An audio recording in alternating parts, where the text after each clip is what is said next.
in ancient times, for millennia past, meditation has always been done on an empty stomach. Now, why is that?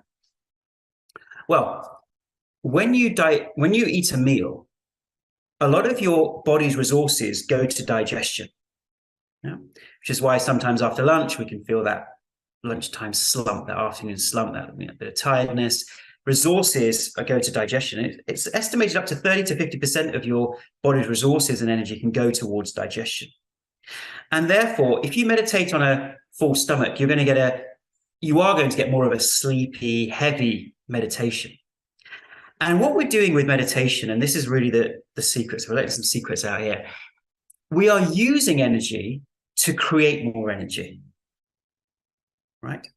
So when you haven't eaten, you've hopefully got the maximum amount of energy that you're able to muster at that point, which is then using that energy to calm and still the mind, to not be reactive to your environment, and training the mind through that meditation, or soften and flow. And that's why we meditate on an empty stomach. We breathe on an empty stomach. We do yoga or stretching or whatever you do as a physical activity. We don't take a big meal and then go out for a run or go and do some physical activity. We generally do it before we eat. Yeah. So that's the reason why meditation has always been done on an empty stomach. Okay.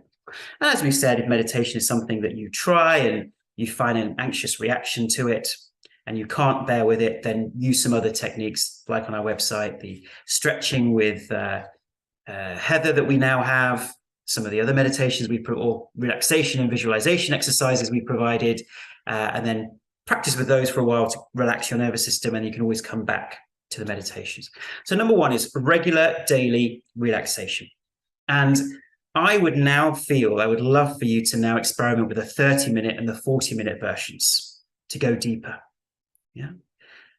And yeah, as we said, they might say, oh, but Ashok, there's so many other things I want to do during the day. I'm just sitting there doing nothing. Right. And that is the art. Can we sit there and do nothing? Isn't that interesting? It's the hardest thing to do in the world is to do nothing. It's to sit there and do nothing. Allow your mind to do nothing. And yet that training enables the mind to learn to not be constantly looking and being reactive and being busy, and instead training to be calm and still. So it's not in any way wasted time. I think 30, 40-minute meditations now, if you can manage that, it's not obligatory, but if you can manage that, you'll really see another step change in your health. Because many of you will notice that with a busy mind, it takes the first 15 minutes just for the mind to even get to any kind of settled state, right? And so if you can go with the 30 and 40 minutes, please just trust me, it'll be the most valuable use of your time to do that, despite it feeling like I'm just sitting here and doing nothing, Ashok, right?